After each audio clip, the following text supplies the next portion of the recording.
avril 1953, dans un petit atelier de Zuffenhausen, un moteur tourne pour la première fois sur le banc d'essai.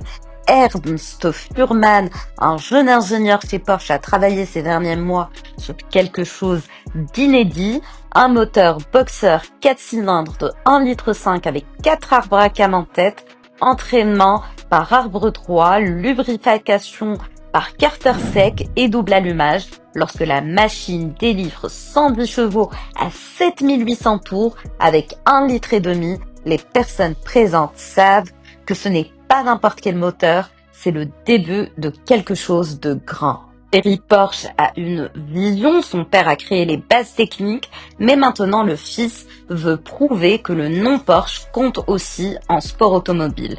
La 356, leur premier modèle de série, est un succès, mais c'est encore une Volkswagen modifiée dans l'âme. Ce que Ferry veut, c'est une vraie voiture de course, une voiture construite de fond en comble pour gagner. C'est ainsi qu'est née la Porsche 550 en 1953, nommée d'après le numéro de construction et non d'après le poids, même si les 550 kg à vide sont une belle coïncidence. Le nom Spider vient de la carrosserie hippomobile, une voiture légère et ouverte, et cette chose est légère. Un châssis tubulaire soudé ne pesant que 59 grammes, au-dessus une carrosserie portante en aluminium de 90 kg, formée à la main chez les carrossiers de Weinsberg, puis chez Wendler à Reutlingen.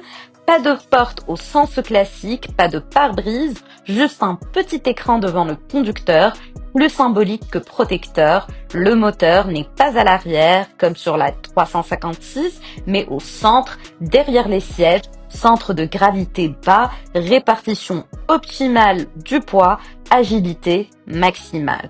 En octobre 53, la 550 Spider est présentée au Salon de Paris. Les réactions sont euphoriques, mais Porsche est encore une jeune entreprise. Cela fait seulement 7 ans qu'elle construit des voitures sous son propre nom. Contre qui se mesure-t-il ici? Contre Ferrari et ses monstres V12, contre Maserati et sa tradition de course, contre Mercedes et la 300 SL, et Porsche arrive avec un 4 cylindres et 1,5 litre de cylindrée. But de la 550 en lieu aux 24 heures du Mans en 1953, 2 coupés prennent le départ, des variantes fermées avec une meilleure traînée que les Spider ouverts, 15e et 16e au classement général, mais victoire de classe dans la catégorie jusqu'à 1500 cm3, un succès honorable, mais le monde y prête encore peu attention. Porsche est l'outsider, le petit constructeur Swab qui défie les noms établis. Puis vient 1954. Hans Hermann, un jeune pilote allemand au nerf d'acier, conduit la 550 Spider lors de la Carrera Panamericana, la légendaire course sur route à travers le Mexique. 3000 km à travers le pays sur des routes mal asphaltées, à travers déserts et montagnes. Hermann pilote la petite Porsche à une vitesse moyenne de 157 km par heure pendant près de 20 heures. 3e place au classement général, victoire de classe contre une concurrence nettement plus puissante. Le monde du sport automobile commence à prendre note. Qui sont ces Swab? En 1955, la 550 Spider est vendue à des clients privés, 24 600 Deutsche Mark, soit environ 75 000 euros, en pouvoir d'achat actuel, un prix élevé pour une voiture sans confort, sans chauffage, sans isolation phonique. Au total, environ 90 exemplaires sont construits. La plupart partent aux États-Unis. Là-bas, un jeune acteur est en train de devenir une star. Son nom, James Dean. Dean est obsédé par la vitesse. Il a déjà disputé plusieurs courses avec une Porsche 356 Speedster, mais il en veut plus. Le 21 septembre 1955, il se rend chez Competition Motors à Hollywood, échange son Speedster, ajoute $3000 et prend possession d'une 550 Spider argentée. Il fait peindre le numéro de course 130 sur le capot et l'inscription Little Bastard à l'arrière. un surnom qu'il avait reçu sur le plateau de G1. 9 jours plus tard, 30 septembre 1955, vers 17h15, route 466 près de Colham, Californie, Dean est en route pour une course à Salinas.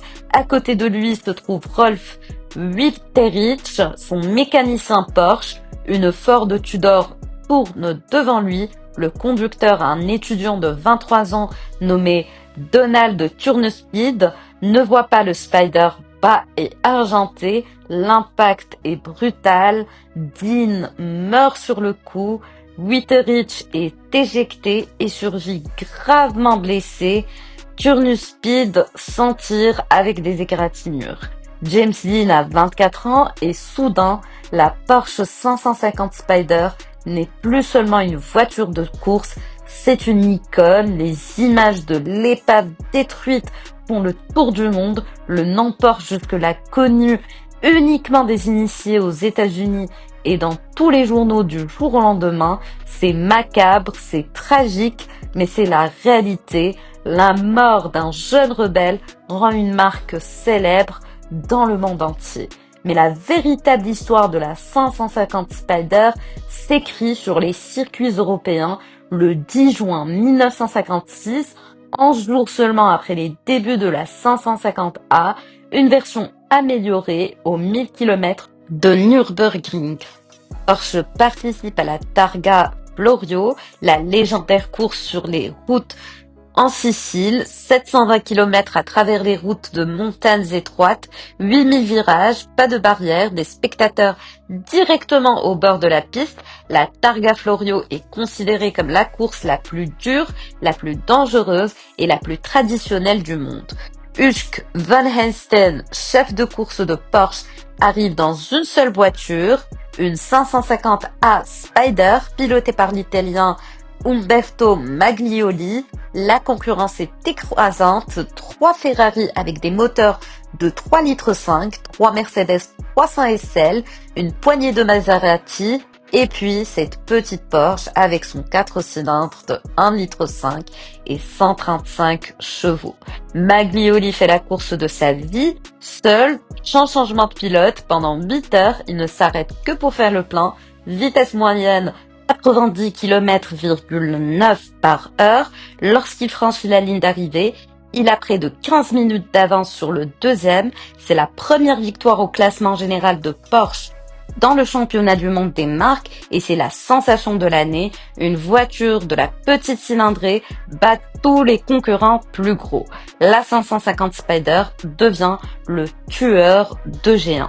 La presse spécialisée est enthousiaste. La légende de la course Ken Miles qualifie la 550A de plus grande voiture de course d'endurance du monde. La maniabilité est presque incroyable, la fiabilité est exceptionnelle, le moteur Furman devient une légende, vif, puissant, indestructible. Entre 1954 et 1965, il est utilisé dans différentes évolutions dans les voitures de course sport et remporte d'innombrables victoires de classe. Mais c'est là que commence le dilemme de la 550 Spider. Elle est trop bonne pour la piste et trop radicale pour tout le reste. Quiconque en achète une doit savoir, ce n'est pas une voiture pour la route, elle est bruyante, elle est inconfortable, elle est chaude, le système d'échappement passe juste à côté du conducteur. Lors des courses d'endurance, les pilotes sont littéralement cuits. Il n'y a pas de chauffage, pas d'isolation phonique, pas de confort. On ne monte pas dans la 550 Spider pour se promener, on y monte pour gagner. Et elle gagne du Mans à la Mille Miglia en passant par la Carrera Panamericana. La 550 Spider accumule les victoires de classe comme d'autres voitures, les taches de rouille. Toute une génération de pilotes apprend son métier dans cette voiture. Wolfgang Van Trips, Joachim Bonnier, Stirling Moss, Hans Hermann, ils sont tous passés par la 550 et sont devenus des légendes. Mais le temps de la pure voiture de course s'écoule. À la fin des années 50, les règles changent, les classes de cylindrée sont redéfinies, la concurrence se renforce, Ferrari lance de nouveaux modèles, Porsche développe elle-même la remplaçante, la 718 RSK. avec châssis tubulaire encore plus légère, encore plus rigide. La production de la 550 Spider s'est arrêtée en 1957. Au total, environ 130 exemplaires ont été construits, y compris toutes les variantes et prototypes. Et puis, il se passe quelque chose d'étrange. L'épave de la Little Bastard de James Dean devient un mémorial. George Barris, un préparateur automobile de Californie, l'achète pour $2500 et l'envoie pour une tournée de sécurité routière à travers les États-Unis, mais l'épave semble maudite. Des pièces sont vendues à d'autres pilotes et les accidents se multiplient. Un pilote qui installe le moteur de Dean dans sa voiture meurt en course. Un autre qui reprend des pièces du châssis est gravement blessé dans un accident. Des mécaniciens se blessent en déplaçant l'épave. Les pneus éclatent, la voiture prend feu. En 1960, l'épave est transportée de Floride à Los Angeles dans un wagon de chemin de fer scellé. Lorsque le wagon arrive et est ouvert, il est vide. À ce jour, l'épave de la 550 Spider de James Dean a disparu. Un musée de Chicago offre une récompense d'1 million de dollars pour toute information, sans succès. Il y a des rumeurs selon lesquelles la voiture aurait été dans le garage de Michael Jackson. D'autres affirment qu'elle se trouve dans une collection cachée, mais personne ne sait vraiment. Ce qui reste aujourd'hui, les 550 Spiders survivantes comptent parmi les classiques les plus recherchés au monde. Aux enchères, elles changent de main pour 4 à 5 millions d'euros, parfois plus. En 2024, une 550 originale avec un historique de course documenté a été proposée au Tegernsee pour environ 4,2 millions d'euros.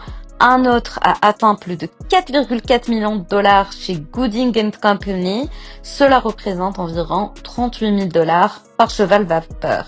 Il existe, c'est énorme pour les répliques, des entreprises comme Beck ou Chamonix construisent des répliques fidèles pour 40 000 à 100 000 euros. Certaines sont si bonnes que même les connaisseurs doivent regarder à deux fois. La FIA accepte même ces répliques lors d'événements de courses historiques, tant que la technologie correspond à l'original. Mais ce qui s'est vraiment passé avec la 550 Spider ne peut être mesuré par les chiffres de vente ou les prix aux enchères. La 550 a été la voiture qui a transformé Porsche de simple dérivé de Volkswagen en marque de course. Elle a prouvé qu'il n'était pas nécessaire d'avoir de gros moteurs pour gagner, seulement la bonne technique, le bon poids et le courage d'affronter la suprématie. C'était la voiture qui a concrétisé la vision de Ferry Porsche. Stuttgart peut gagner des courses, non par la cylindrée, mais par l'ingénierie, non par le marketing, mais par les vraies victoires. La 550 Spider était trop radicale pour devenir un produit de masse, trop intransigeante pour être jamais confortable. C'est exactement pour cela qu'elle est inoubliable aujourd'hui. James Dean en a fait une icône de la culture pop, Umberto Maglioli en a fait un vainqueur de course, mais ce qui l'a vraiment rendu légendaire, c'est autre chose, la preuve qu'il ne faut pas être le plus gros pour gagner. Parfois, il suffit d'être le plus léger, le plus maniable et le plus intelligent. La 550 Spider n'a jamais roulé sous le radar, elle était trop bruyante, trop rapide, trop manifestement brillante, et c'est peut-être la plus belle ironie. Une voiture qui a été conçue comme une pure voiture de course est devenue célèbre dans le monde entier par un accident tragique, mais elle a montré sa véritable grandeur là où elle devait être, sur la piste, contre des adversaires écrasants avec un moteur 4 cylindres et 550 kg de poids de combat. Aujourd'hui, la 550 Spider se trouve dans les musées du monde entier. Certains sont encore conduites lors de courses historiques où le son sonore de leurs 4 cylindres résonne dans les stands, et chaque fois qu'un de ces Spiders argentés prend le départ, il rappelle ce que Porsche était autrefois et a toujours voulu être, non pas un symbole de statut, mais un outil pour gagner. Voilà ce qui s'est vraiment passé avec la Porsche 550 Spider. Elle n'a pas été dépassée par le temps, elle n'a pas été engloutie par le marché. et est devenu l'ADN d'une marque qui perdure encore aujourd'hui. Chaque 911, chaque Cayman, chaque Boxster porte un petit morceau d'aile, le moteur central, la philosophie de la construction légère, la conviction qu'il ne faut pas être le plus bruyant pour être entendu, seulement le plus rapide.